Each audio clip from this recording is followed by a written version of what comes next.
Votre survie contre l'amour de ses enfants. Alawa, ancienne Apache arrachée à son peuple, ne cherchait qu'à fuir. Jonas, fermier haïtien écrasé par le deuil, cherchait juste quelqu'un pour sauver sa famille mourante. Mais quand deux âmes détruites se rencontrent, le destin ne propose jamais un simple échange. Il propose une renaissance. Voué à une histoire où l'amour ne sauve pas, il reconstruit, pierre par pierre, ce que la vie avait démoli. Bienvenue dans une saga qui va redéfinir ce que signifie devenir une famille. Radio Romance vous invite à découvrir une histoire vraie du cœur humain. La poussière rouge collait à sa peau comme une seconde mémoire. Alawa avançait sur cette route d'Haïti sans savoir où elle menait, seulement qu'elle s'éloignait, de l'horreur, des chaînes invisibles, des mains qui avaient voulu la briser. Ses pieds nus saignaient, le soleil cognait sans pitié sur sa nuque. Chaque pas était une victoire contre l'envie de s'effondrer là, dans cette terre étrangère, qui sentait la canne à sucre et l'abandon. Elle avait fui le réseau qui l'avait arrachée à son peuple Apache, vendu comme marchandise à travers des frontières qu'elle ne comprenait pas. Les souvenirs de l'Arizona, les mésas rouges, les chants de sa grand-mère, le parfum du sauge brûlé, lui semblaient appartenir à une autre vie. Maintenant, elle était libre, mais la liberté sans direction ressemble étrangement à la mort qui prend son temps. Un bruit de roues sur la terre battue. Alawa se retourna brusquement, tous ses muscles tendus. Une charrette tirée par deux chevaux maigres avançait lentement dans un nuage de poussière ocre. À l'intérieur, 5 petites silhouettes se serraient les unes contre les autres comme des oiseaux effrayés. Et sur le siège du conducteur, un homme aux épaules larges, au visage buriné par le travail et quelque chose de plus sombre, le chagrin peut-être. Jonas tira les rênes. Les chevaux s'arrêtèrent avec un souffle fatigué. Ses yeux rencontrèrent ceux d'Alawa, noirs, profonds, remplis d'une méfiance animale, qui lui rappela les chiens sauvages qu'il croisait parfois près des plantations abandonnées. Elle recula d'un pas, prête à courir. « Tu vas mourir si tu continues comme ça », dit-il simplement. Pas de pitié dans sa voix, juste un constat aussi neutre que s'il commentait la météo. Alawa ne répondit pas. Les hommes mentaient toujours. C'était une vérité qu'elle avait apprise dans la douleur. « J'ai de l'eau, du pain. » Il tendit une gourde en cuir sans descendre de la charrette, gardant prudemment ses distances. « Je ne te toucherai pas. Tu as ma parole. » Quelque chose dans son ton, une fatigue reconnaissable, un épuisement qui allait au-delà du corps, fit hésiter Alawa. Elle s'approcha lentement, saisit la gourde, but avec l'avidité d'une femme qui avait oublié le goût de l'eau fraîche. Ses yeux ne quittaient jamais Jonas. Derrière lui, une adolescente aux cheveux tressés serrés l'observait avec une intensité glaciale. Maëlyn, la plus âgée. Ses lèvres formaient une ligne dure, trop dure pour ses 14 ans. Dans ses yeux bruns, Alawa reconnut quelque chose qu'elle connaissait bien, la colère qui sert de bouclier contre la tristesse. « Papa, on n'a pas le temps pour ça », dit Maëlyn sèchement, croisant les bras. « Le marché ferme dans 1 heure. » Jonas l'ignora. Il continuait d'observer Alawa, pas comme les autres hommes la regardaient. Il ne voyait pas une proie, il voyait quelque chose. Au-delà de la crasse et des ecchymoses violacées sur ses bras, il voyait la même chose qu'il avait vue dans le miroir chaque matin depuis 2 ans. Une personne qui tenait debout par pur entêtement, contre toute logique. « J'ai besoin d'aide », dit-il enfin, pesant chaque mot comme s'il calculait le prix de sa propre vulnérabilité. « Mes filles ont perdu leur mère il y a 2 ans. La maison tombe en ruine. Les récoltes me dévorent vivant. Je ne dors plus. Les petites pleurent la nuit. Alawa. » On me fronça les sourcils.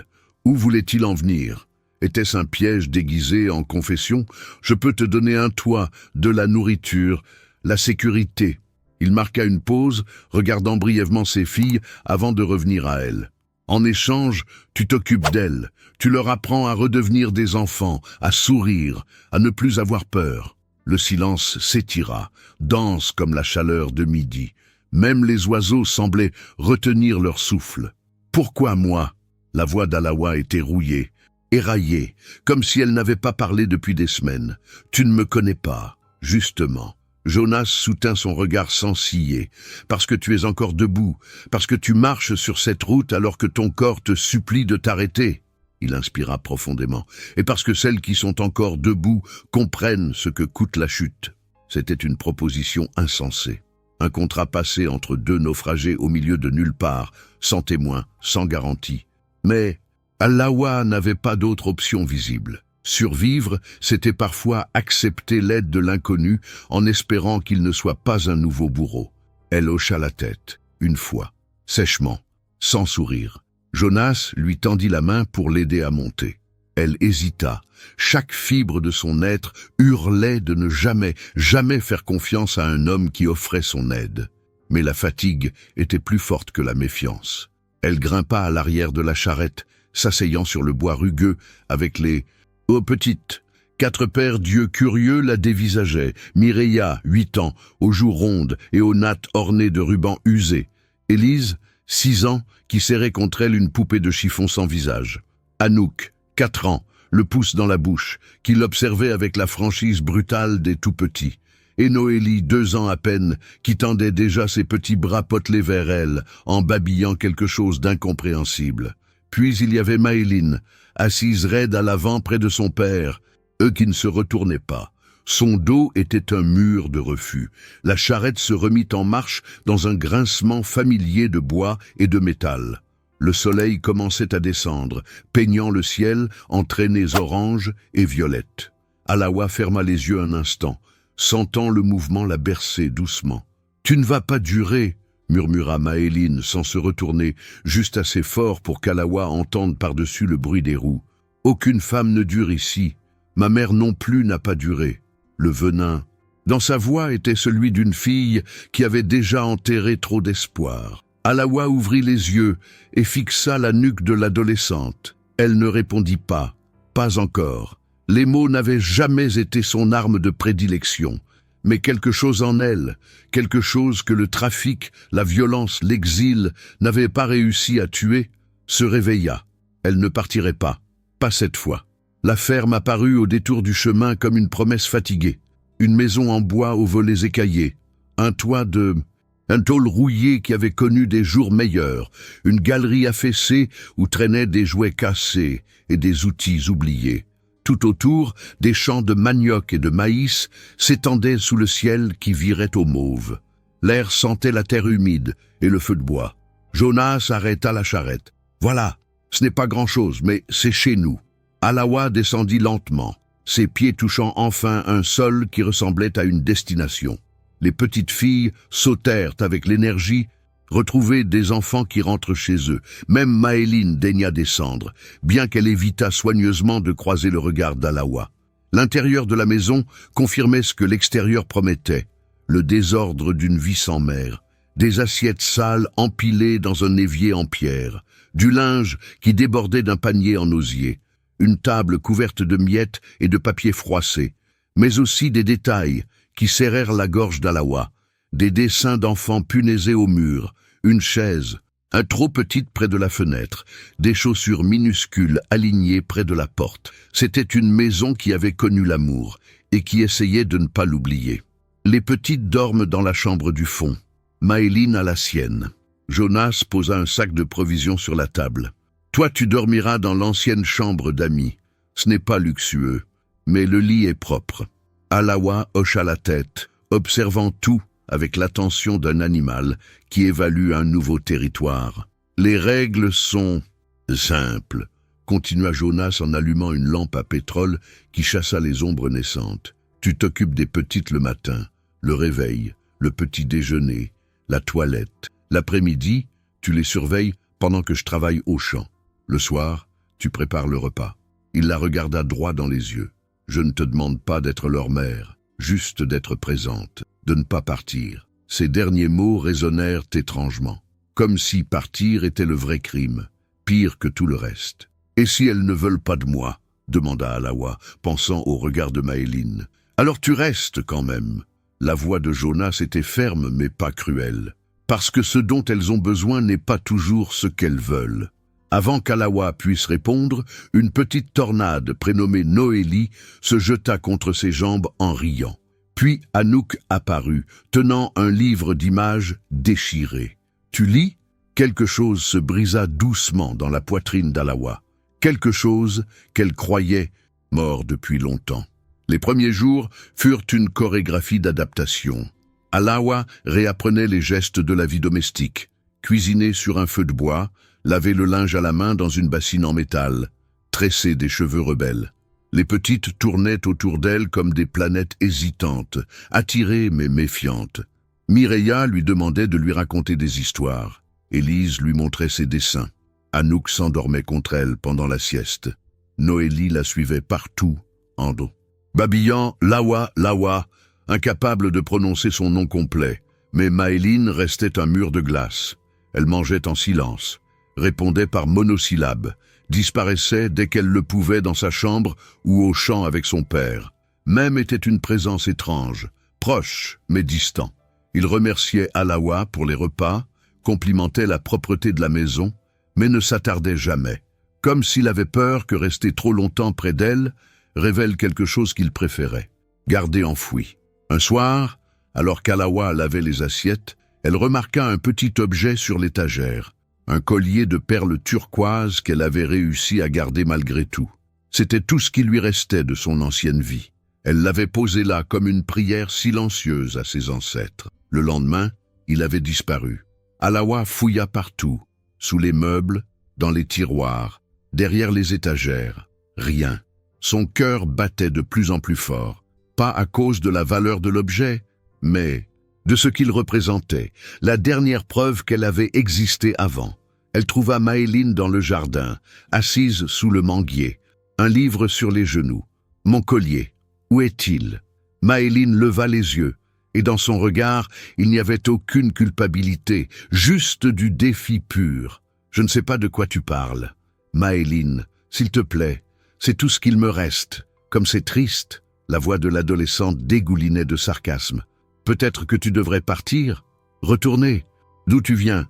Parce qu'ici, tu n'es rien, juste une remplaçante, une étrangère. » Les mots frappèrent Alawa comme des gifles.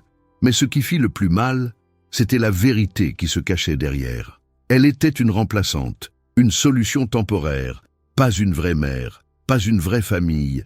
Elle recula lentement, sentant les larmes monter. Des larmes qu'elle refusait de verser devant cette fille qui la détestait. Là, cachée dans sa petite chambre, Alawa pleura pour la première fois depuis des mois. Elle pleura pour son peuple perdu, pour le collier disparu, pour la solitude qui la suivait comme une ombre, même ici, même entourée de vie. Mais entre deux sanglots, elle murmura quelque chose à elle-même. Un serment, une promesse, un défi. Je ne vais pas fuir cette fois. Dehors, la lune haïtienne brillait sur les champs, et quelque part dans la maison endormie, 5 filles rêvaient, certaines d'une mère perdue, d'autres d'une étrangère, qui sentait la sauge et parlait, doucement. Et Jonas, éveillé dans sa propre chambre, fixait le plafond en se demandant s'il avait fait une terrible erreur ou le premier bon choix en 2 ans. Les semaines passèrent comme l'eau qui creuse la pierre, lentement, mais avec une force inévitable. Alawa s'installait dans la routine de la ferme avec une détermination silencieuse. Chaque matin, elle se levait avant l'aube, allumait le feu, préparait la bouillie de maïs. Les petites descendaient une à une, encore ensommeillées, et venaient se blottir contre elle comme si c'était la chose la plus naturelle du monde. Mireya lui posait 1000 questions sur tout. Pourquoi le ciel changeait de couleur? D'où venaient les étoiles? Comment on faisait pousser les mangues? Alawa répondait avec patience, parfois en mélangeant des légendes apaches aux réalités haïtiennes, créant une mythologie hybride qui fascinait la fillette. Élise dessinait, tout le temps, sur des bouts de papier, dans la poussière du sol, avec des bâtons sur l'écorce des arbres. Un jour, elle tendit timidement à Alawa un dessin, une femme aux longs cheveux noirs tenant la main d'une petite fille. « C'est nous », murmura-t-elle. Alawa garda ce dessin plié dans sa poche comme un trésor. Anouk avait découvert qu'Alawa savait faire des tresses compliquées, pas les nattes simples que Jonas tentait maladroitement de faire, mais des motifs complexes, des spirales et des vagues qui transformaient des cheveux en œuvres d'art. Chaque matin, la fillette arrivait avec son peigne et s'asseyait entre les genoux d'Alawa sans un mot. Et Noélie, Oh, Noélie. La plus petite avait décidé qu'Alawa était désormais son univers entier. Elle la suivait partout, imitait ses gestes, essayait de répéter ses mots en créole approximatif. Quand Alawa s'asseyait, Noélie grimpait sur ses genoux. Quand Alawa cuisinait, Noélie jouait avec des casseroles à ses pieds. La nuit, elle se réveillait parfois en pleurant, et c'était le nom d'Alawa qu'elle appelait, pas celui de son père. Jonas observait tout cela de loin, comme un spectateur d'une pièce dont il ne comprenait pas encore la fin. Il voyait la maison transformée, les rires qui remplaçaient les silences, les repas qui n'étaient plus avalés mécaniquement mais savourés ensemble, les fleurs sauvages qu'Alawa cueillait et posait dans un vase ébréché sur la table.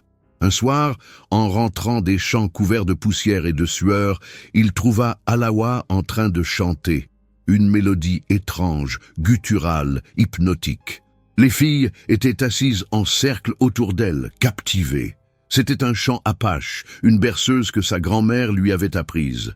Quand elle leva les yeux et croisa son regard, quelque chose passa entre eux, un éclair de reconnaissance, de possibilité. Jonas détourna rapidement les yeux, mal à l'aise avec ce qu'il avait ressenti. Mais Maëlyn voyait tout, et ce qu'elle voyait la rendait malade de rage. Un matin, alors qu'Alawa étendait le linge dans le jardin, elle aperçut l'adolescente, adossée au manguier, les bras croisés, le visage fermé comme un poing. « Elle t'aime déjà plus qu'elles ne l'ont jamais aimée », dit Maëlyn d'une voix blanche. Alawa suspendit un drap et se retourna. « Qui ?»« Ma mère, Clarisse. » Le nom sortit comme un crachat. Elle est partie parce qu'elle ne supportait plus. La pauvreté, les responsabilités, nous. Mais toi, tu fais comme si c'était facile, comme si nous étions un cadeau. Ce n'est pas facile, répondit doucement Alawa. Rien n'est facile, mais vos sœurs méritent de sourire. Et moi, est-ce que je mérite quelque chose? Les yeux de Maëlyn brillaient de larmes retenues. Ou est-ce que je suis juste celle qui doit tout accepter en silence? Pour la première fois, Alawa vit au-delà de l'hostilité. Elle vit une fille de 14 ans qui portait le poids d'une famille brisée sur ses épaules trop jeunes. Une enfant qui avait dû devenir adulte trop vite et qui en voulait au monde entier. « Tu mérites d'avoir 14 ans, » dit Alawa. « Tu mérites de ne pas porter tout ça seule. » Maëlyn la fixa longuement, puis tourna les talons et disparut dans la maison. C'était un début, minuscule, fragile, mais un début quand même. Le premier voyage au village fut une épreuve qu'Alawa n'avait pas anticipée. Jonas devait vendre une partie de la récolte au marché et avait besoin d'elle pour surveiller les filles pendant qu'il négociait. Mireia et Élise étaient excitées, sautillant sur le chemin comme des cabris. Anouk tenait fermement la main d'Alawa. Noélie était attachée dans le dos d'Alawa avec un tissu coloré, à la manière haïtienne. Maëlyn marchait 5 pas derrière, comme pour bien signifier qu'elle ne faisait pas partie du groupe. Le village de Beaumont n'était pas grand. Une église blanche aux peintures écaillées, une place poussiéreuse bordée d'échoppes en bois, des maisons serrées les unes contre les autres, comme pour se tenir chaud. Les gens se connaissaient tous. Les secrets n'existaient pas longtemps ici. Dès leur arrivée, Alawa sentit les regards, lourds, insistants, curieux et hostiles à la fois. Une étrangère, avec la peau cuivrée et les traits qui ne ressemblaient à rien de familier. Pire encore, une étrangère avec les filles du fermier Jonas. Les chuchotements commencèrent comme un bruissement d'insectes. « C'est qui celle-là? Jonas a ramené une femme? Regarde comment les petites s'accrochent à elle. Une indienne, on dirait, ou métisse. D'où elle sort ?»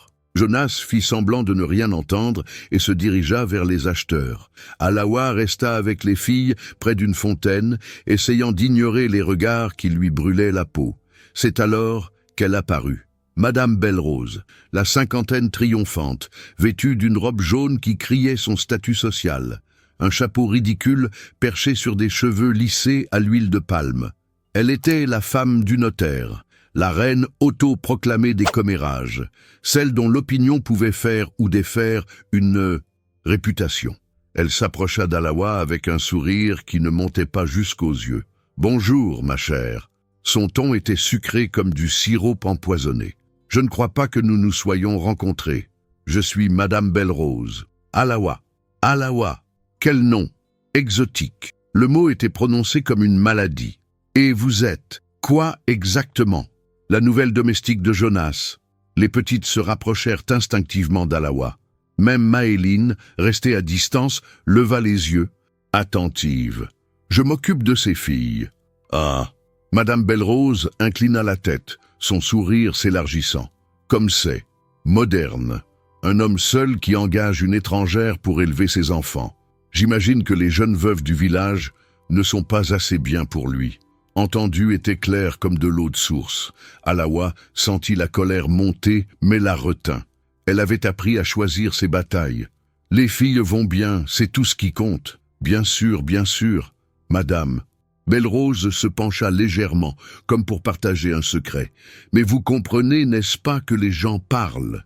Une femme étrangère, seule avec un veuf. Les apparences, ma chère, les apparences. Avant qu'Alawa puisse répondre, Mireya tira sur sa main. « Alawa, j'ai soif. » Alawa saisit l'excuse avec gratitude. « Excusez-moi. Les enfants ont besoin de moi. » Elle s'éloigna, sentant le regard de Madame Belle-Rose vriller son dos comme une aiguille chauffée au rouge. Jonas revint une heure plus tard, satisfait de ses ventes. Sur le chemin du retour, il remarqua le silence inhabituel d'Alawa. « Tout va bien? Madame Belle-Rose m'a parlé. » Jonas soupira profondément. « Ne fais pas attention à elle. Elle parle pour ne rien dire. Ce n'est pas ce qu'elle dit qui m'inquiète, c'est ce que les autres vont dire après elle. » Jonas ralentit le pas, se tournant pour la regarder vraiment pour la première fois depuis des jours. Dans la lumière déclinante, les traits d'Alawa semblaient sculptés dans du bronze, fiers, blessés mais pas brisés. « Tu regrettes d'être venu ?» demanda-t-il doucement. Alawa regarda les filles qui marchèrent devant eux. Noélie endormie sur son dos, Anouk qui chantonnait, Élise et Mireya qui se racontèrent des secrets. Même Maëline semblait moins tendue qu'à l'aller. Non, mais je commence à comprendre que rester sera plus difficile que je ne le pensais. Jonas hocha lentement la tête. Les choses difficiles sont souvent celles qui valent la peine. Leurs regards se croisèrent. Quelque chose passa, une reconnaissance mutuelle, une compréhension silencieuse.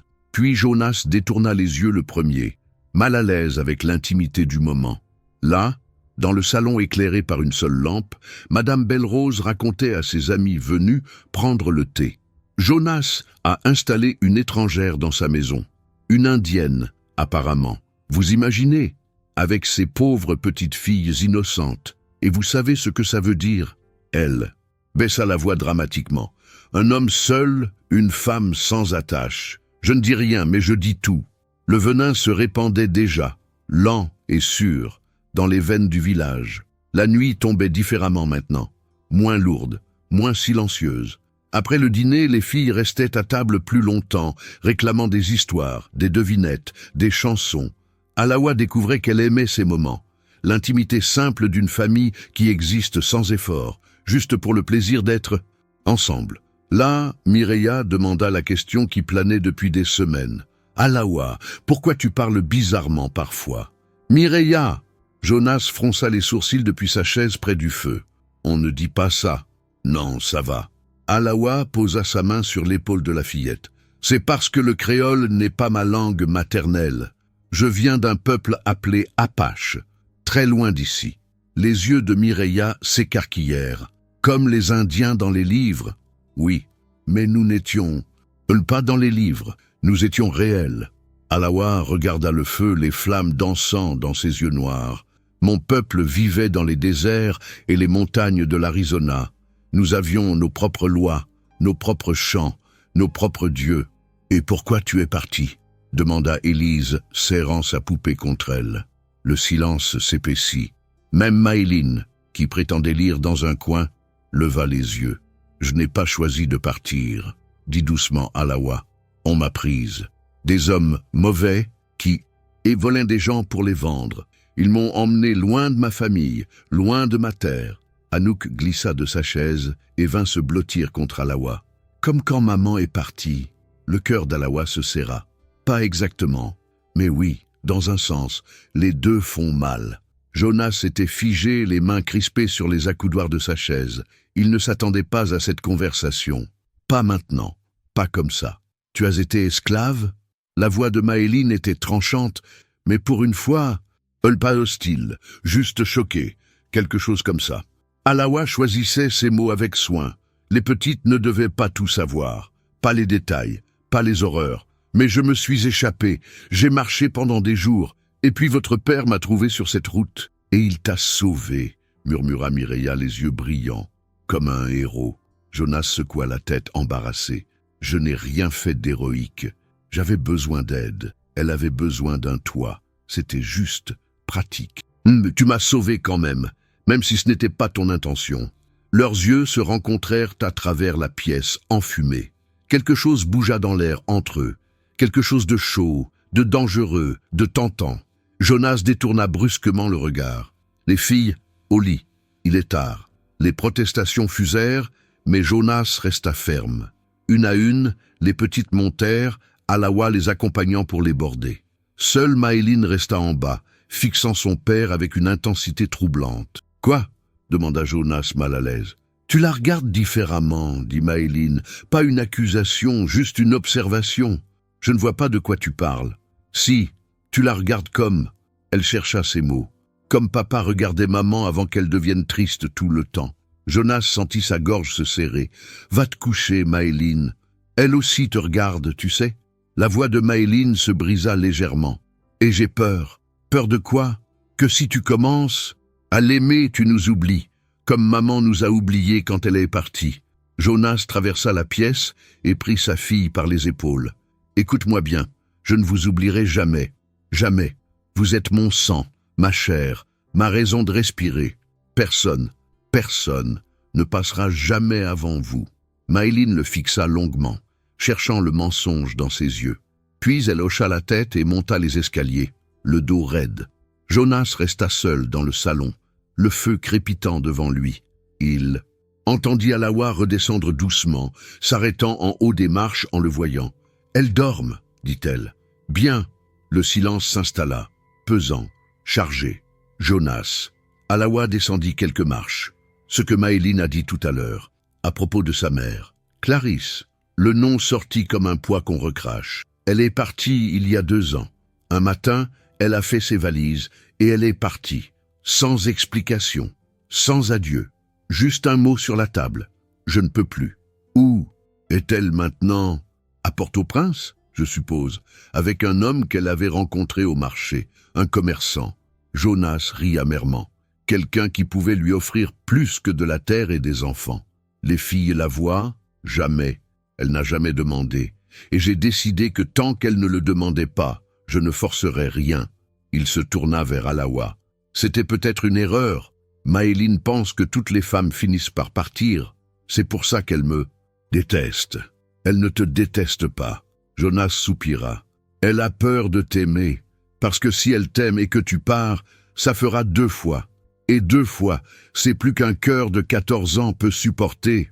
Alawa descendit complètement les escaliers, s'arrêtant à quelques pas de Jonas. Dans la lueur du feu, elle ressemblait à une sculpture ancienne, intemporelle. Magnifique, hantée. « Je ne partirai pas, dit-elle. Comment peux-tu en être sûr ?» La voix de Jonas était presque un murmure. Les gens promettent tout le temps, et puis la vie devient trop dure, trop petite, trop ennuyeuse. Parce que j'ai passé ma vie à être arraché aux endroits où j'étais. Les yeux d'Alawa brillaient. Et pour la première fois, je suis quelque part où on veut de moi, pas pour ce que je peux donner, juste pour ce que je suis. Jonas la regardait comme si elle était un miracle et une menace en même temps. Il fit un pas vers elle, puis un autre. La distance entre eux se réduisait. Dangereusement. « Alawa !»« Oui ?» Il leva la main, hésita, puis toucha doucement sa joue. Elle ferma les yeux sous la caresse, se penchant instinctivement vers lui. Leurs lèvres étaient à quelques centimètres. Puis Jonas recula brusquement, comme brûlé. « Je ne peux pas !» Sa voix tremblait. « Ce ne serait pas juste. Pour toi, pour les filles, pour...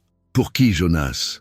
Alawa le fixait, vulnérable et courageuse. « Ou pourquoi? Pour ma culpabilité. » Il se détourna. « Alawa, bonne nuit. » Il monta les escaliers en laissant Alawa seule dans le salon, le feu mourant lentement en cendres. Dans sa chambre, Maëline avait tout entendu à travers les murs trop minces. Elle serra son oreiller et murmura dans le noir « S'il te plaît, ne nous brise pas le cœur. Pas encore. » Le mois de juillet apportait avec lui une chaleur écrasante et une tension invisible qui flottait dans l'air comme de la fumée. Alawa la sentait chaque fois qu'elle sortait de la ferme. Les regards insistants, les chuchotements qui s'arrêtaient net quand elle passait, les sourires faux des femmes au marché. Madame Belle-Rose avait fait son travail de termite, creusant lentement mais sûrement la réputation de Jonas et d'Alawa. Les mots circulaient de bouche en bouche, se transformant, s'envenimant, une étrangère qui vivait sous le toit d'un homme seul, qui élevait ses enfants, qui prenait la place d'une épouse sans en avoir le titre. « C'est indécent », disaient les vieilles femmes. « Ah, l'église, il aurait pu épouser Marie-Ange, ou Louisa, ou n'importe quelle fille respectable du village », soupirait Madame Belle-Rose avec une tristesse parfaitement jouée. « Mais non, il préfère cette sauvage ». Jonas savait. Il entendait les commentaires, voyait les regards. Mais il s'était construit une armure d'indifférence au fil des années. Tant que ses filles allaient bien, le reste importait peu. Alawa, elle, n'avait pas encore cette armure. Là, Jonas devait rester à la ferme pour réparer la toiture qui fuyait. Alawa proposa d'aller au marché seul avec Mireia et Élise pour acheter les provisions de la semaine. Maëline refusa de venir, comme d'habitude. Anouk et Noélie étaient trop petites pour supporter la chaleur du marché. « Tu es sûr ?» demanda Jonas, une inquiétude inhabituelle dans la voix. « Je connais le chemin, je connais les prix, ça ira. » Mais ça n'irait pas. Là, des vendeurs criaient leurs prix, des enfants couraient entre les étals, l'odeur du poisson. Et séchée se mêlait à celle des fruits trop mûrs. Alawa tenait fermement la main de Mireia d'un côté, d'Élise de l'autre. Elle se dirigea vers l'étal de légumes, où elle achetait d'habitude. La vendeuse, une femme ronde au visage habituellement souriant, la regarda cette fois avec froideur. « Combien pour les tomates ?» demanda Alawa. « 15 gourdes le kilo. La semaine dernière, c'était 10. Les prix montent. » La femme croisa les bras. « Pour certaines personnes, en tout cas. » Alawa comprit immédiatement. Elle paya sans discuter et passa à l'étal suivant. Même réception glaciale, puis au suivant, et au suivant. C'est au stand du poissonnier que tout explosa. Alawa choisissait des vivanos quand une voix stridente s'éleva derrière elle. « Tiens, tiens !» La remplaçante est sortie de sa cachette. Alawa se retourna. Madame Belle-Rose se tenait là, entourée de 3 autres femmes, son audience captive habituelle. Toutes la regardaient avec un mélange de curiosité malsaine et de mépris affiché. « Bonjour, Madame Belle-Rose » dit Alawa poliment, serrant les mains des filles plus fort. « Dis-moi, ma chère. » Madame Belle-Rose s'avança, son parfum bon marché envahissant l'espace. « Comment ça fait de vivre dans le lit d'une autre femme ?» Le silence se fit autour d'elle. Les gens s'arrêtèrent pour écouter. Le poissonnier lui-même figea, son couteau en l'air. « Je ne comprends pas votre question » répondit Alawa, la voix tremblante mais contrôlée. « Oh, je pense que… » « Si !» Madame Belle-Rose sourit, savourant chaque mot. « Tu vis sous son toit, tu élèves ses enfants, tu te glisses dans la vie qu'elle a abandonnée comme un vautour sur une carcasse, et tout le monde sait qu'une femme seule avec un homme seul, ça ne reste jamais platonique longtemps. Vous n'avez aucun droit de dire ça, dit Alawa, sentant la colère monter. J'ai le droit de dire la vérité. » Madame Belle-Rose se tourna vers les spectateurs. Cette étrangère s'installe ici sans invitation, sans passé vérifiable, et tout le monde doit accepter ça. Qui nous dit qu'elle n'est pas une voleuse, une criminelle en fuite? Je m'occupe des enfants. C'est tout. C'est tout? Madame Belle-Rose rit, un son aigu et méchant. Tu voles la place d'une mère? Tu voles la possibilité pour Jonas de refaire sa vie avec une femme respectable? Tu voles. Ça suffit. La voix d'Alawa avait changé, plus grave, plus dure. Quelque chose d'ancien et de dangereux brillait dans ses yeux noirs. Les femmes reculèrent instinctivement. Alawa lâcha les mains des filles et s'avança vers Madame Belle-Rose, lentement, comme un prédateur. « Vous parlez de vol ?» La voix d'Alawa était calme, mais chaque mot coupait comme une lame. « Vous qui passez vos journées à voler la dignité des autres avec vos mensonges, vous qui volez la paix de familles entières avec vos ragots empoisonnés, comment oses-tu me parler sur ce ton? Vous voulez savoir qui je suis? Alawa se tenait maintenant à quelques centimètres de Madame Belle-Rose. Je suis une Apache. Mon peuple a survécu à des massacres, à des déportations, à des tentatives d'effacement. On m'a arraché à ma terre, vendu comme du bétail, battu, humilié. Mais je suis encore debout. Le silence était absolu maintenant. Même les enfants avaient cessé de courir. Et vous, avec votre petite vie misérable et vos petits jugements mesquins, vous pensez pouvoir me briser avec des mots? Alawa sourit, mais ce n'était pas un sourire chaleureux. C'était le sourire d'une louve montrant ses dents. Je mange des femmes comme vous au petit déjeuner. Madame Belle-Rose ouvrit la bouche, la referma, devint cramoisie. Ces filles, Mireya, Élise, Anouk, Noélie, même Maëline qui me déteste encore, méritent mieux que votre venin. Jonas mérite mieux que vos insinuations.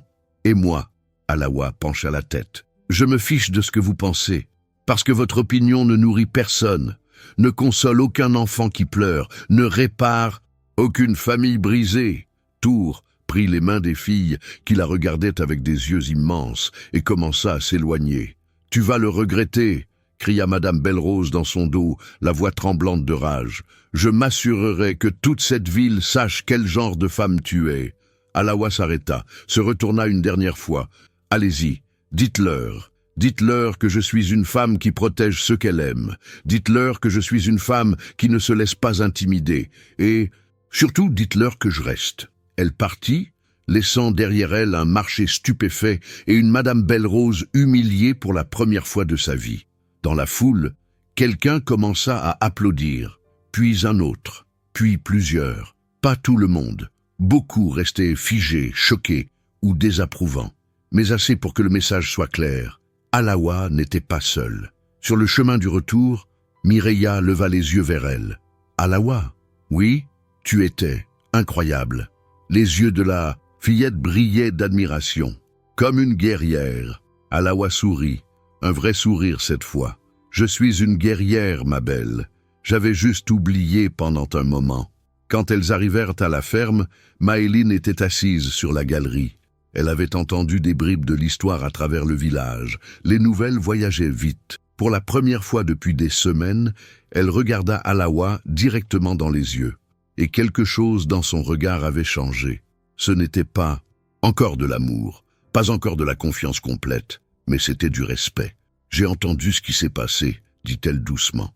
Alawa s'arrêta devant elle. « Et » Maëline hésita, puis murmura presque « Merci de nous défendre. » C'était un début, fragile, minuscule, mais un vrai début. Le soir tombait avec une lourdeur particulière, comme si le ciel lui-même savait que quelque chose d'important allait se produire. Jonas était rentré tard des champs, le visage fermé. Pendant le dîner, il parlait peu, répondait par monosyllabes aux bavardages excités des filles. Alawa le remarqua immédiatement. Quelque chose le rongeait. « Jonas, tout va bien ?» Il leva les yeux, sembla sur le point de parler, puis secoua la tête. « Ce n'est rien. Fatigue. » Mais ce n'était pas rien. 2 jours plus tard, un homme arriva à la ferme. Grand, maigre, avec le même regard sombre que Jonas, mais quelque chose de tordu dans son sourire. Il portait des vêtements trop élégants pour un visiteur. Ordinaire, une chemise de lin blanc, déjà tachée de sueur, un pantalon qui avait coûté cher, mais qui avait vu des jours meilleurs. Rodolphe, le frère de Jonas. Les filles se figèrent en le voyant. Même les petites, qui habituellement couraient vers tout visiteur avec curiosité, restèrent collées à Alawa. « Mon frère !» Rodolphe ouvrit grand les bras avec une joie exagérée. « Ça fait combien de temps? 2 ans? 3? 4 ?» dit Jonas froidement, ne bougeant pas de la galerie. « Qu'est-ce que tu veux, Rodolphe ?» Le sourire du visiteur vacilla une seconde. « C'est comme ça que tu accueilles ton propre sang? Pas même une accolade? » « Je connais tes accolades. Elles vident les poches. » Rodolphe rit, mais le son était creux, toujours aussi méfiant. « J'ai changé, Jonas. Vraiment. Bien sûr. » Jonas croisa les bras. Et je suppose que cette visite surprise n'a rien à voir avec l'argent que tu dois à combien de personnes maintenant. Le masque tomba. Rodolphe perdit son sourire factice et son visage se durcit. J'ai des problèmes, d'accord? Des gros problèmes. Et tu es mon frère. Tu es censé m'aider. Je t'ai aidé la dernière fois. Et celle d'avant. Et celle d'avant encore. La voix de Jonas était comme du granit. À chaque fois, tu promets que c'est la dernière. Et à chaque fois, tu reviens avec une nouvelle catastrophe. Cette fois, c'est différent. C'est toujours différent. Rodolphe remarqua alors Alawa, debout dans l'encadrement de la porte avec les filles agrippées à sa jupe. Son regard la parcourut de haut en bas, appréciateur et insultant à la fois. « Et elle, c'est qui? La nouvelle ?» Il siffla entre ses dents. « Pas mal, grand frère. Exotique. J'aime ça. » Jonas descendit les marches de la galerie en 3 enjambées et saisit Rodolphe par le col. « Tu la regardes encore une fois comme ça et je te casse la mâchoire. Compris ?» Rodolphe leva les mains en signe de paix. « Du calme, je plaisantais. » Jonas le lâcha, dégoûté. « Dis-moi combien et pars. 5000 gourdes. 5000 !» Jonas éclata d'un rire incrédule. « Tu plaisantes? Je n'ai même pas 1000 gourdes d'économie. Alors vends quelque chose, la terre du Nord, ou une partie de la récolte à venir. » Le désespoir perçait maintenant dans la voix de Rodolphe. « Jonas, je suis sérieux. Si je ne paie pas d'ici la fin du mois, ils vont. Te faire quoi? Te casser les genoux ?» Jonas le fixa durement. « Peut-être que tu devrais enfin apprendre les conséquences de tes actes. Ils ne s'en prendront pas qu'à moi, » lâcha Rodolphe, la voix tremblante. « Ils ont dit qu'ils iraient voir ma famille. Toi, les filles. » Le silence tomba comme une pierre dans un puits. « Tu mens, » dit Jonas, mais sa voix avait perdu de sa certitude. « Je voudrais. » Rodolphe sortit un papier froissé de sa poche. Lisse. Jonas prit la lettre, la parcourut. Son visage se vida de toutes couleurs. Alawa descendit les marches. « Jonas, rentre les filles à l'intérieur, » dit-il sans la regarder. « S'il te plaît. » Alawa hésita, puis obéit. Elle fit rentrer Mireia, Élise, Anouk et Noélie. Maëline résista. « Je veux savoir ce qui se passe. »« Pas maintenant, ma chérie. » Alawa la poussa doucement mais fermement. « Ton père va gérer ça. » Une fois seul, Jonas se tourna vers son frère. Sa voix était basse, dangereuse. « Comment as-tu pu être assez stupide pour emprunter à Bouki? J'avais besoin d'argent pour un investissement. Ça devait marcher. Ça devait toujours marcher avec toi. » Jonas froissa la lettre dans son poing. « Et maintenant, tu mets mes filles en danger. Je suis désolé. Ta désolation ne vaut rien. » Jonas se détourna, regardant la ferme. Sa ferme, son havre, sa vie. « Je n'ai pas l'argent. Pas tout. » Alors, qu'est-ce qu'on fait? Jonas resta silencieux longtemps, trop longtemps. Puis il dit, la voix morte, « Je vais trouver une solution.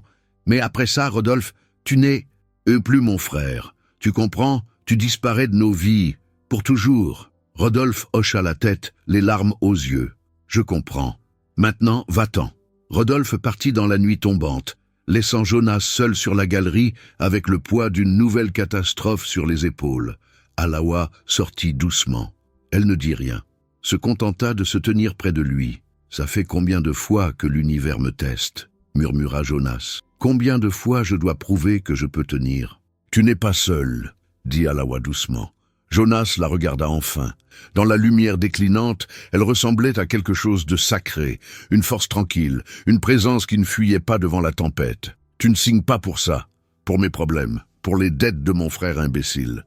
Je signe pour toi. » Alawa posa sa main sur la sienne. « Et pour tes filles. C'est un package, Jonas. On ne choisit pas juste les bons moments. » Jonas sentit quelque chose se briser en lui. Pas de faiblesse, mais de capitulation. Il attira Alawa contre lui, enfouit son visage dans ses cheveux. Elle sentait la cannelle et le bois de santal. « J'ai peur, » avoua-t-il, les mots qu'il n'avait jamais prononcés à voix haute. « Peur de tout perdre. Alors on aura peur ensemble. » Alawa le serra plus fort. « Mais on ne perd pas. Pas si on se bat. » Ils restèrent ainsi, enlacés dans la nuit naissante, 2 survivants s'accrochant l'un à l'autre contre le prochain coup du destin. Dans L'obscurité derrière la fenêtre, Maëline les regardait.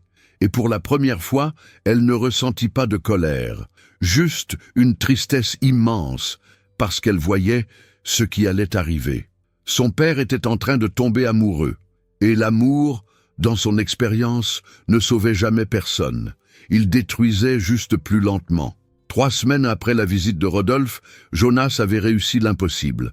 En vendant une parcelle de terre qu'il gardait en réserve, en empruntant à des voisins, en sacrifiant les économies destinées aux études futures des filles, il avait rassemblé l'argent.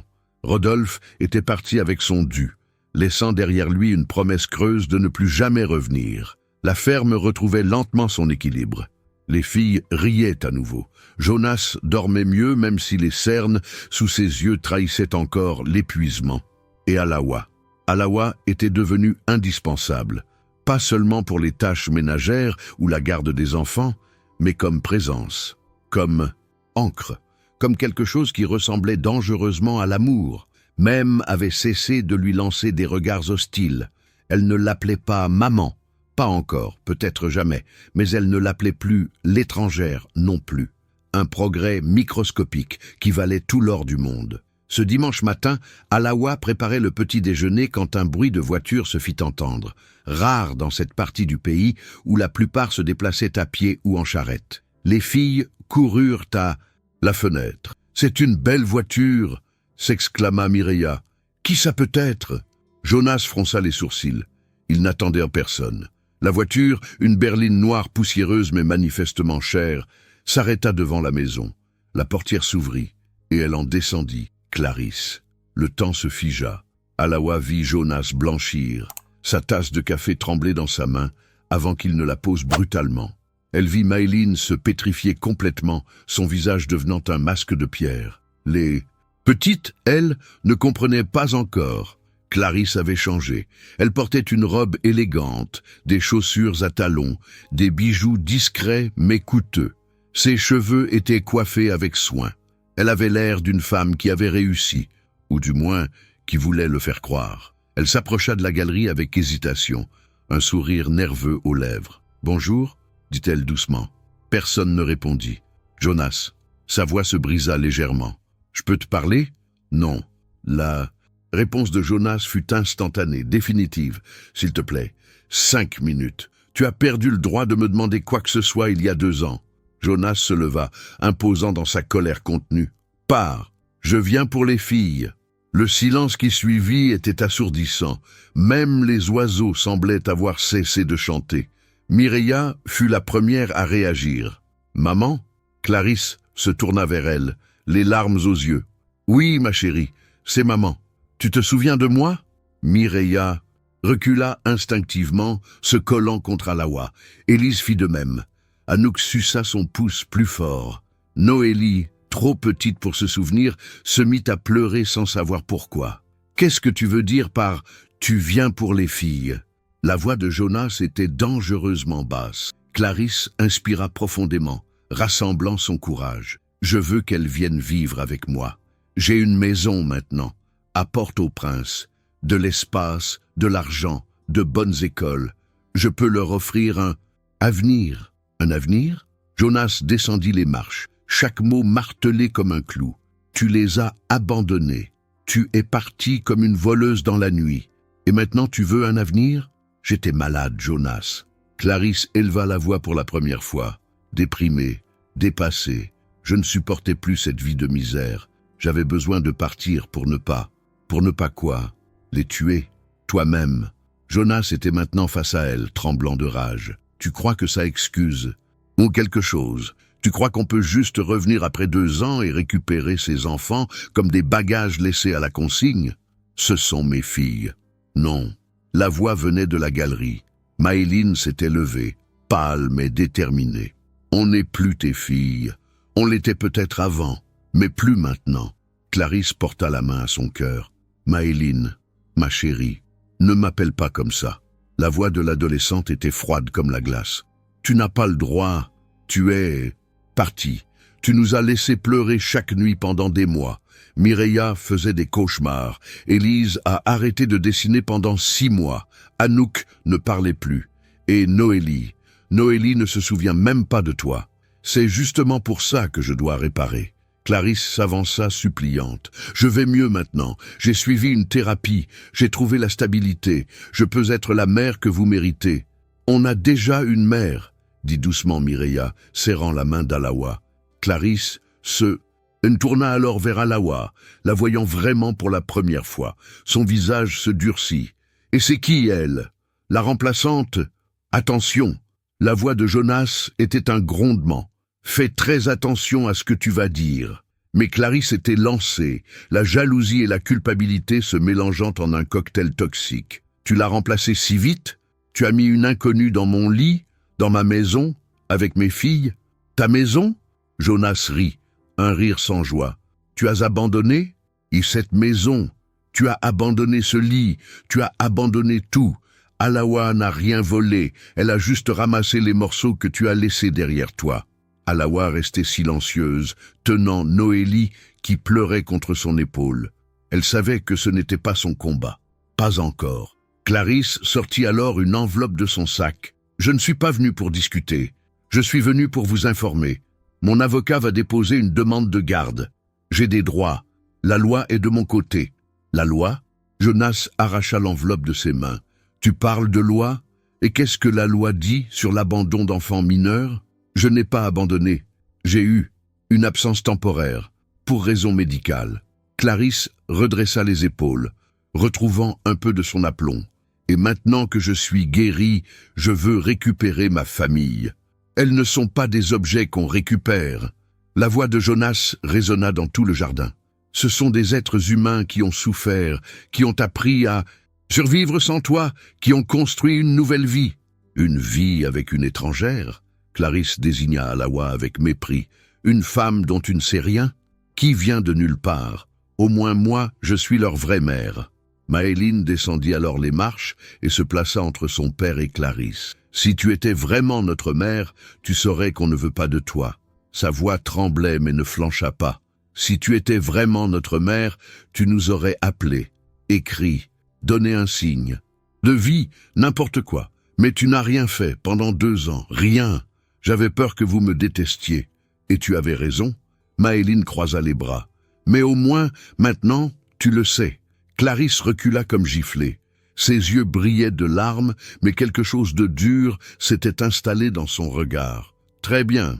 Puisque c'est comme ça, on se verra au tribunal. » Elle regarda Jonas. « Et on verra ce que le juge décidera. Une mère biologique contre un père célibataire qui vit avec une inconnue. Je pense que je sais comment ça va se terminer. » Elle retourna à sa voiture, démarra dans un nuage de poussière, laissant derrière elle un silence fracassé. Les filles se mirent à pleurer. Toutes, même Maëline. Jonas resta figé, l'enveloppe à la main, son monde s'écroulant pour la énième fois. Alawa posa Noélie et s'approcha de lui. « Jonas, elle va les prendre. » Sa voix était morte. « La loi favorise toujours les mères, même les mauvaises. Alors on se bat. » « Avec quoi? Je n'ai plus d'argent, plus d'économie. Tout est parti pour payer Rodolphe. Alors on trouve un moyen. » Alawa prit son visage entre ses mains, le forçant à la regarder. « Tu m'entends? On trouve un moyen. Parce que ces filles ne retournent pas avec elle. Pas si elles ne le veulent pas. Et si le juge décide autrement, alors on fera en sorte qu'il ne décide pas autrement. » Dans les yeux d'Alawa brillait la même détermination farouche qu'au marché. « Je ne vais pas rester les bras croisés pendant qu'on arrache ces enfants à la seule stabilité qu'elles ont connue. » Maëline s'approcha timidement. « Alawa, oui? Est-ce que... » L'adolescente hésita, puis lâcha dans un souffle. « Est-ce que tu vas partir si elle gagne ?» Alawa s'agenouilla devant elle, la regardant droit dans les yeux. « Je ne pars pas. Peu importe ce qui arrive. Tu comprends? Je ne pars pas. » Maëline hocha la tête, puis fit quelque chose qu'elle n'avait jamais fait. Elle se jeta dans les bras d'Alawa et pleura comme la petite fille qu'elle était encore, sous l'armure de la grande sœur responsable. Et Jonas, regardant cette scène, comprit qu'il était en train de perdre la bataille contre ses propres sentiments. Il aimait Alawa, profondément, complètement, être les sauver tous ou les détruire. Les semaines qui suivirent furent un tourbillon de papiers, de rendez-vous, d'angoisse et de nuits blanches. Jonas avait trouvé un avocat, Maître Dubois, un homme âgé avec une réputation de pitbull en salle d'audience. Il travaillait à prix réduit, ému par l'histoire de la famille. Mais même avec un bon avocat, la bataille s'annonçait difficile. Clarisse, elle, avait engagé un cabinet prestigieux de Port-au-Prince. Ses arguments étaient rodés, cliniques, efficaces. Mère biologique, rémission complète de sa dépression, environnement financier stable, certificats médicaux prouvant sa santé mentale retrouvée, témoignages de psychologues. Face à ça, Jonas avait quoi? Un fermier épuisé, une maison modeste, des économies épuisées et une femme sans papiers officiels qui vivait sous son toit. Ils vont utiliser Alawa contre nous, avait prévenu Maître Dubois lors de leur première réunion. Ils vont insinuer que la situation est immorale, inappropriée pour des enfants. Alors quoi? Jonas avait frappé du poing sur la table. Je dois la renvoyer pour avoir une chance de garder mes filles. Je dis juste qu'il faut être préparé. Le vieil avocat avait regardé Alawa. Madame, vous comprenez que votre présence complique les choses. Alawa avait soutenu son regard sans ciller. Je comprends, mais je ne pars pas. Même si ça réduit les chances de Monsieur Beaumont, les chances se créent, elles ne se subissent pas. Maître Dubois avait souri pour la première fois. J'aime votre cran, on va en avoir besoin. Témoignage des enfants, preuve de l'abandon, démonstration de la stabilité actuelle malgré la modestie, lettre de soutien de la communauté. Ce dernier point s'avéra surprenant. Malgré les ragots et les jugements, plusieurs personnes du village acceptèrent de témoigner en faveur de Jonas. Le prêtre, qui voyait les filles à l'église chaque dimanche. L'institutrice de Mireia, qui constatait ses progrès. Même certains marchands, impressionnés par la transformation des enfants depuis l'arrivée d'Alawa. Madame Belle-Rose, évidemment, refusa. « Je ne cautionnerai pas cette situation », avait-elle déclaré avec hauteur, mais elle était minoritaire. Le village avait vu les filles s'épanouir. Il avait vu Jonas retrouver goût à la vie. Il avait vu Alawa se battre au marché pour la dignité de cette famille. Les actions comptaient plus que les apparences. La veille de l'audience, Jonas ne dormit pas. Il resta assis dans le salon, relisant les documents, vérifiant chaque détail. Alawa le rejoignit vers 3 heures du matin, 2 tasses de café à la main. « Tu devrais dormir, » dit-elle. « Je ne peux pas. Et si je perds? Et si le juge décide que je ne suis pas assez bien?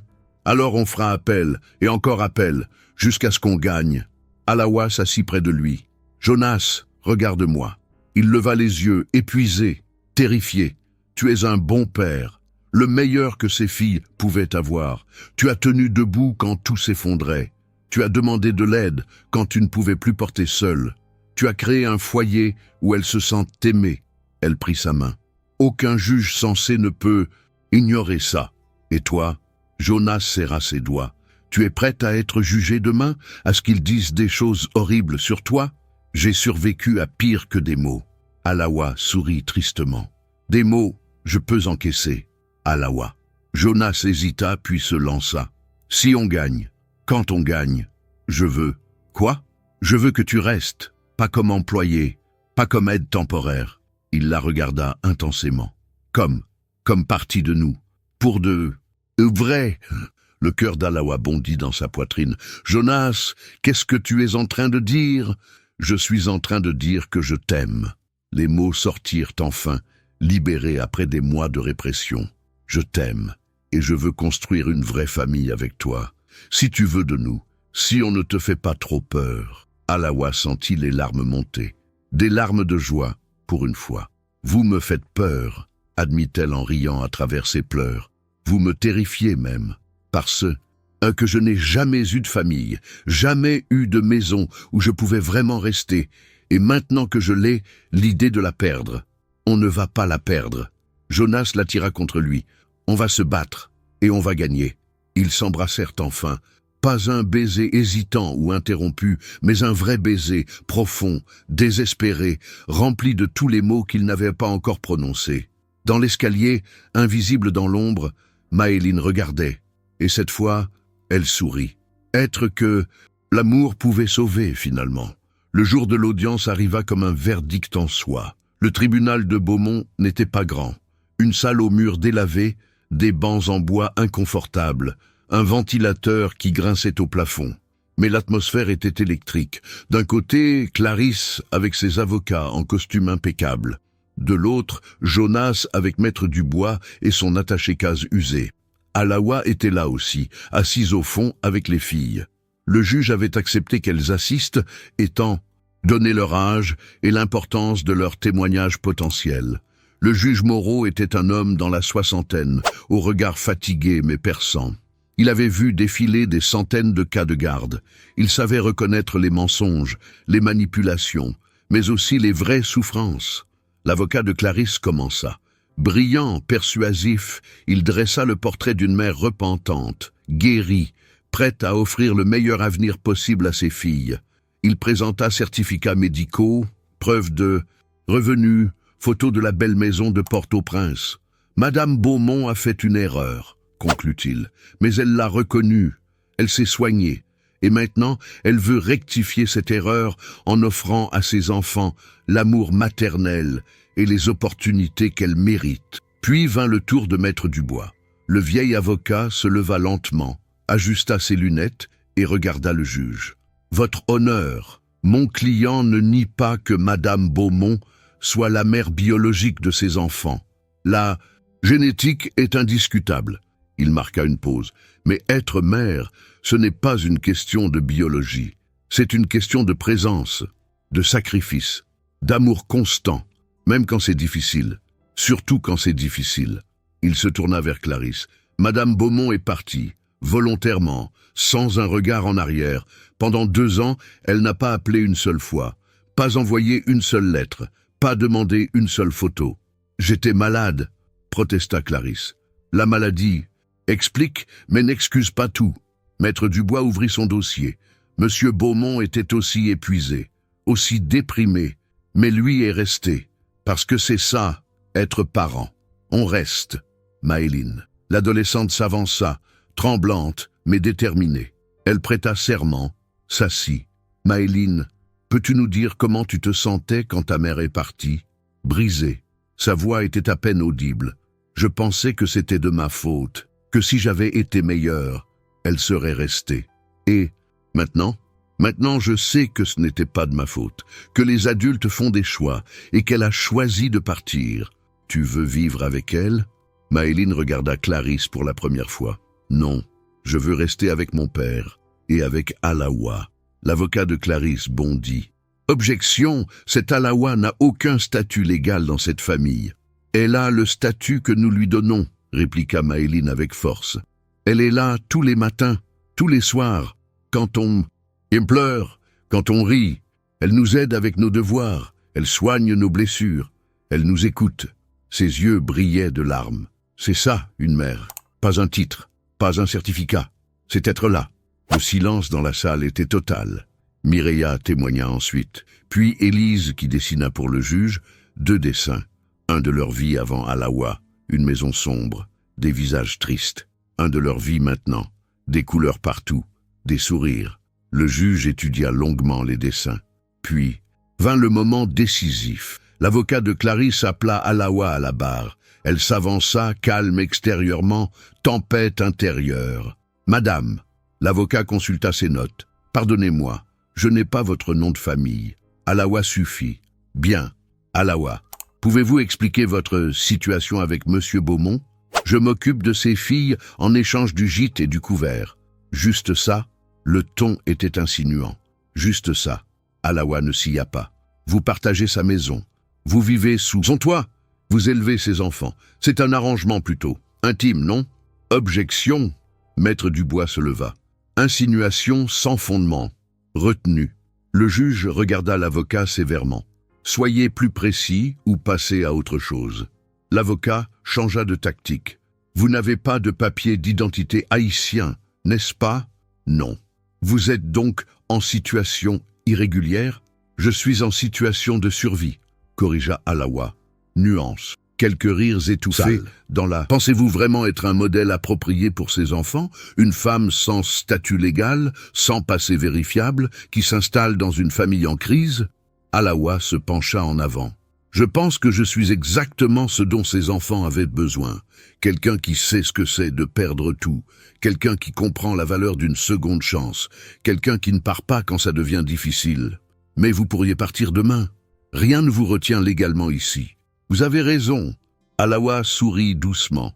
Rien de légal, juste l'amour, juste la loyauté, juste le fait que ces filles sont devenues ma famille. Ce ne sont que des détails, évidemment. Le sarcasme était subtil mais mortel. Même le juge sourit légèrement. L'audience dura 4 heures. Témoignages, contre-témoignages, documents, émotions. Finalement, le juge leva la séance. « Je vais délibérer. Ma décision sera communiquée dans 2 semaines. 2 semaines. 14 jours d'attente. Insupportable. 2 semaines à se demander si cette famille allait survivre ou exploser. Les 2 semaines d'attente furent les plus longues de leur vie.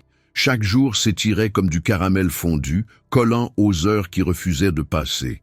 Jonas travaillait au champ jusqu'à l'épuisement pour ne pas penser. Alawa cuisinait, nettoyait, s'occupait des filles avec une énergie fébrile.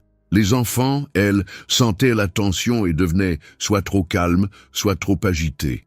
Maëline avait recommencé à dessiner, quelque chose qu'elle n'avait pas fait depuis des années. Des portraits d'Alawa avec les petites, des scènes de leur vie quotidienne, comme si elle essayait de capturer ces moments avant qu'ils ne lui soient arrachés. Un soir, alors qu'Alawa abordait Noélie, la petite murmura « Si on part avec l'autre dame, tu viens avec nous ?» Le cœur d'Alawa se brisa en 1000 morceaux. « Je ne sais pas, ma chérie, mais tu as promis de rester, et je vais rester. » Alawa caressa ses cheveux bouclés. « Quoi qu'il arrive, je trouverai un moyen d'être près de vous. » C'était un mensonge, ou du moins une demi-vérité. Si Clarisse gagnait, elle ferait tout pour éloigner Alawa, et la loi serait de son côté. Le 14e jour arriva enfin. Une lettre officielle fut livrée à l'aube. Jonas la tint dans ses mains tremblantes pendant 10 minutes avant de l'ouvrir. Alawa se tenait près de lui, retenant son souffle. Les filles étaient groupées dans l'encadrement de la porte silencieuses comme des statues. Jonas déplia le papier, lut, relut, puis laissa échapper un son entre le rire et le sanglot. « On a gagné !» Sa voix était incrédule. « On a gagné !» L'explosion de joie fut immédiate. Mireia hurla et sauta dans tous les sens. Élise se mit à pleurer de soulagement. Anouk riait sans comprendre vraiment pourquoi. Noélie tapait des mains en répétant « Gagné ! Gagné !» Et Maëline se jeta dans les bras de son père et pleura comme elle n'avait pas pleuré depuis des années. Des larmes de libération, de soulagement, de renaissance. Alawa resta à l'écart, les mains sur la bouche, les yeux inondés de larmes. Jonas leva les yeux vers elle à travers le chaos joyeux et lui tendit la main. Elle la prit. Il l'attira dans leur cercle familial, et pour la première fois, elle en fit vraiment partie. Pas comme une aide, pas comme une invitée, mais comme quelqu'un qui appartenait. Plus tard, quand le calme fut revenu et que les filles jouaient dehors, Jonas et Alawa lurent la décision complète du juge. Le tribunal reconnaît que Madame Clarisse Beaumont est la mère biologique des enfants, écrivait le juge Moreau. Cependant, la biologie seule ne suffit pas à déterminer le meilleur intérêt des enfants. Les témoignages ont clairement démontré que ces enfants ont subi un traumatisme significatif lors du départ de leur mère. Ils ont reconstruit leur équilibre au sein du foyer paternel. L'argument selon lequel la présence de mademoiselle Alawa serait inappropriée est rejeté. Au contraire, cette femme a apporté stabilité, affection et dévouement à ses enfants dans un moment critique. Son statut légal irrégulier ne change rien à la réalité de son impact positif. La garde principale reste donc à Monsieur Jonas Beaumont. Madame Clarisse Beaumont obtiendra un droit de visite supervisé 1 fois par mois, à condition que les enfants y consentent. Ce consentement sera réévalué tous les 6 mois. Il est rappelé à Madame Beaumont que l'amour maternel ne se décrète pas. Il se mérite. Alawa ferma les yeux. Il a écrit ce que j'aurais voulu dire. Il a vu ce que tout le monde aurait dû voir. Jonas plia le document précieusement. Que tu es notre miracle. Je ne suis pas un miracle. Je suis juste quelqu'un qui est resté. C'est exactement ça, le miracle. Jonas se tourna vers elle, son regard intense, vulnérable. Alawa, j'ai quelque chose à te demander. Maintenant? Elle rit nerveusement. On vient à peine de gagner. Justement, on a gagné le droit d'être une famille, mais ce n'est pas complet, pas encore. Il prit ses mains, parce qu'il manque quelque chose d'essentiel. Alawa sentit son cœur battre plus fort. Jonas, attends, laisse-moi dire ça correctement. Il inspira profondément. Ces derniers mois ont été les plus difficiles et les plus beaux de ma vie. Tu es arrivé quand j'étais au fond du gouffre et tu ne m'as pas sauvé avec des grands gestes. Tu m'as sauvé avec des petits gestes répétés, avec ta présence, avec ton obstination à rester même quand je te donnais 1000 raisons de partir. Les larmes coulaient maintenant librement sur les joues d'Alawa. Tu as transformé mes filles. Tu les as aidées à redevenir des enfants. Tu leur as montré qu'on peut aimer à nouveau sans avoir peur. Et moi, sa voix se brisa. Tu m'as montré que j'avais encore le droit d'être heureux. Il sortit alors quelque chose de sa poche. Un anneau simple, en argent terni, avec une petite turquoise incrustée. C'était à ma grand-mère, la seule chose de valeur que je possède encore. Il s'agenouilla sur le sol poussiéreux de la galerie. « Alawa, veux-tu m'épouser? Veux-tu devenir officiellement ce que tu es déjà dans nos cœurs? Veux-tu être ma femme et la mère de mes filles? Pas de remplacement, pas de substitut, mais pour de vrai ?» Alawa porta les mains à son visage, submergé. Pendant toute sa vie, elle avait été arrachée, déplacée, utilisée. Jamais personne ne lui avait demandé de rester, de choisir, d'appartenir. Oui, le mot sortit comme un souffle. Oui, 1000 fois oui. Jonas glissa l'anneau à son doigt, un peu trop large, mais parfait quand même. Il se releva et l'embrassa, doucement d'abord, puis avec toute la passion contenue de mois d'attente. Papa embrasse Alawa. Le cri de Mireia brisa le moment. Les filles arrivèrent en courant, ayant tout vu de leur cachette derrière la maison. « Vous allez vous marier » Élise sautillait. « Oui. » Jonas sourit, gardant Alawa serré contre lui. « Si vous êtes d'accord. »« D'accord » Anouk courut se jeter contre eux. « C'est la meilleure nouvelle du monde. » Même Maëline souriait, les yeux brillants. Elle s'approcha d'Alawa et dit doucement « Maman » Le mot sortit hésitant, testant. « Je peux t'appeler maman maintenant. » Alawa tomba à genoux et prit le visage de l'adolescente entre ses mains. « Tu peux m'appeler comme tu veux, ma chérie. Maman, Alawa ou n'importe quoi d'autre, tant que tu sais que je t'aime, que je vous aime toutes. Maman, alors ?» Maëline sourit à travers ses larmes. « Parce que c'est ce que tu es. » Elles s'enlacèrent, rejointes par les autres filles dans un enchevêtrement de bras, de rires et de larmes de joie. Là, Jonas écrivit une lettre brève à Clarisse. « Le tribunal a décidé. J'espère que tu trouveras la paix. Si un jour tu veux vraiment connaître tes filles, pas les récupérer mais les connaître, la porte sera ouverte. Mais seulement si tu viens avec humilité et respect. Elles méritent au moins ça. » Il ne reçut jamais de réponse. Clarisse disparut à nouveau dans les rues de Port-au-Prince, peut-être pour chercher une autre vie, une autre version d'elle-même qui pourrait vivre avec ses choix. Mais ici, dans cette ferme modeste au milieu de nulle part, une famille renaissait. Non pas malgré les cicatrices, mais à travers elle. Le mariage eut lieu 6 semaines plus tard, dans la petite église blanche de Beaumont. Rien de grandiose, pas de robe extravagante, pas d'orchestre, pas de centaines d'invités, juste l'essentiel, 2 personnes qui s'aimaient, entourées de ceux qui comptaient. Alawa porta une robe simple en coton blanc que les femmes du village avaient cousue ensemble, un geste de paix, de reconnaissance. Ses cheveux noirs étaient tressés avec des fleurs sauvages que Mireia et Élise avaient cueillies à l'aube. Les filles étaient toutes là, vêtues de robes pastel. Maëline portait Noélie, qui n'arrêtait pas de babiller « Maman, maman » en désignant Alawa. Anouk tenait les alliances, les vraies cette fois, achetées avec l'argent que quelques villageois avaient discrètement donné. Élise et Mireia jetaient des pétales de roses fanées sur le chemin. Le prêtre, Le vieux père Antoine, qui avait baptisé les 5 filles, souriait avec une tendresse paternelle. Nous sommes réunis aujourd'hui pour célébrer non pas juste un mariage, mais une famille qui a choisi de se construire. Sa voix portait dans la petite église à moitié remplie. Jonas et Alawa ne se sont pas trouvés dans des circonstances faciles. Mais les meilleures histoires d'amour ne sont jamais faciles. Elles sont vraies. Quand vint le moment des vœux, Jonas prit les mains d'Alawa, sa voix tremblant légèrement. « Alawa, je te promets de t'aimer dans les jours faciles et dans les jours difficiles. Je te promets de voir ta force même quand tu te sens faible. Je te promets de te rappeler d'où tu viens et de célébrer où tu vas. » Il marqua une pause. « Et surtout, je te promets que tu ne seras plus jamais seul. » Alawa essuya ses larmes et répondit, sa voix claire et ferme. « Jonas, je te promets de rester, même quand c'est dur, surtout quand c'est dur. Je te promets d'aimer tes filles comme les miennes.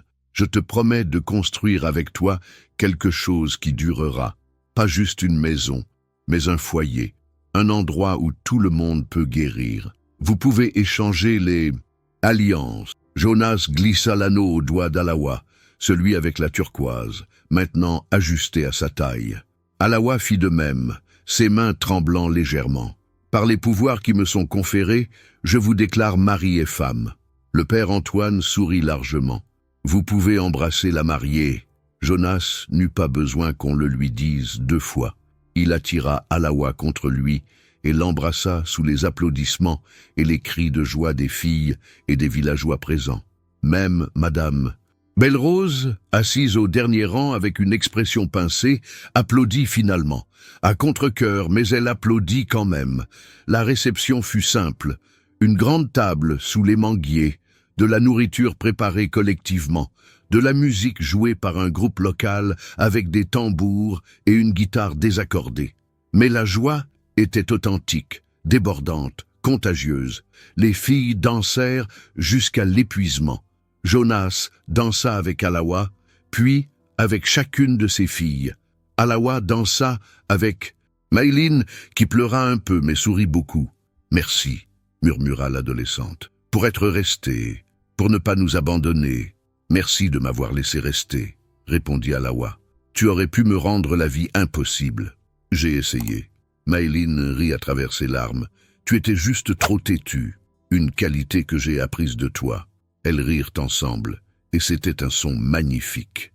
10 ans plus tard, la ferme avait changé, agrandie, rénovée, mais toujours reconnaissable.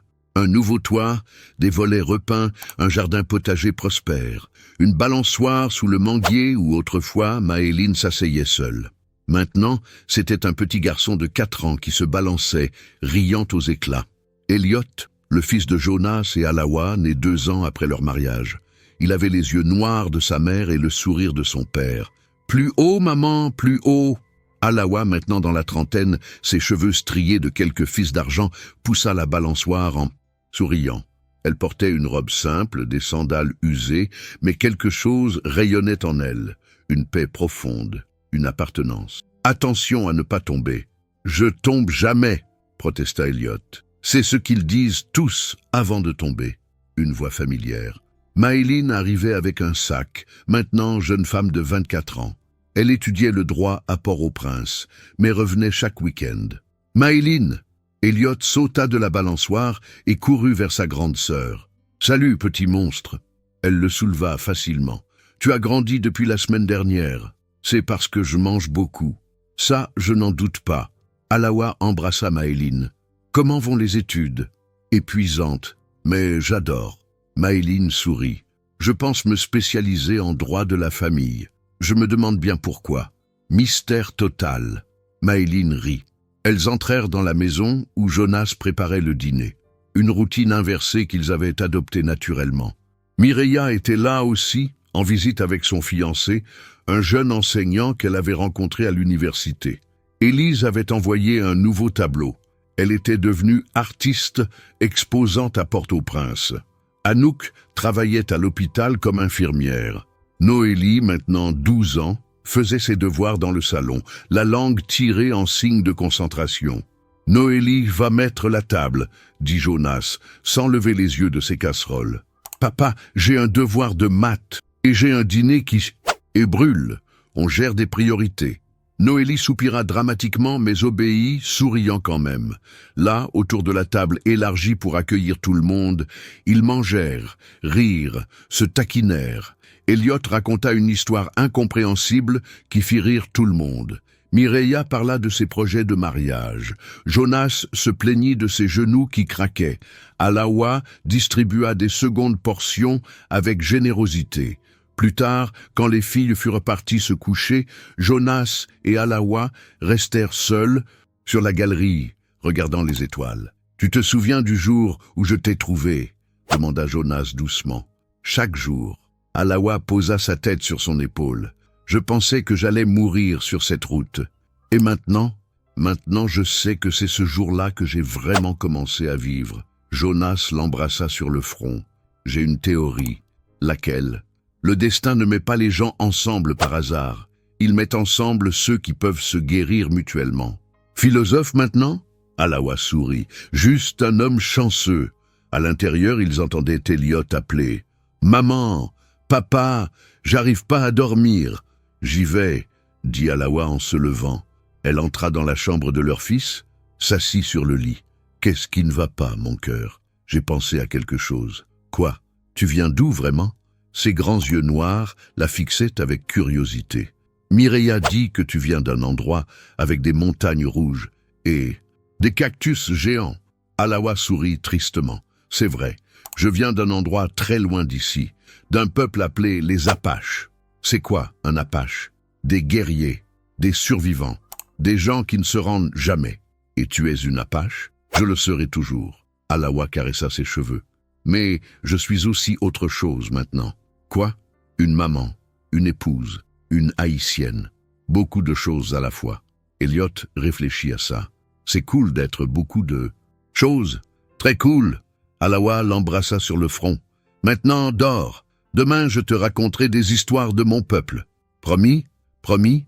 Elle éteignit la lumière et sortit doucement. Jonas l'attendait dans le couloir. Un jour, il faudra lui raconter toute l'histoire, dit-il. Je sais. Alawa soupira. Quand il sera prêt, quand il pourra comprendre, il sera fier, comme nous tous. Ils retournèrent sur la galerie. La nuit haïtienne était douce, remplie de bruit. Eux familiers, criquets, vent dans les feuilles, respiration paisible d'une famille endormie. Alawa regarda les étoiles, les mêmes qu'elle avait regardées enfant en Arizona, les mêmes qu'elle avait regardées en fuyant dans la nuit, les mêmes qui maintenant veillaient sur son foyer. « Tu sais ce que je pense ?» dit-elle doucement. « Dis-moi, le destin ne m'a pas sauvé ce jour-là sur la route. » Elle se tourna vers Jonas, ses yeux brillants dans l'obscurité. « Il m'a livré à la famille que je ne savais pas que j'attendais. » Jonas la serra contre lui. « Et nous t'attendions sans le savoir. Quelque part dans la nuit, un oiseau chanta. Un nouveau jour allait se lever. Et dans cette maison, dans cette famille construite pierre par pierre, cicatrice par cicatrice, amour par amour, tout le monde dormait en paix. Alawa avait trouvé sa tribu, pas celle de son sang, mais celle de son cœur. Et c'était bien plus fort que n'importe quel lien de naissance.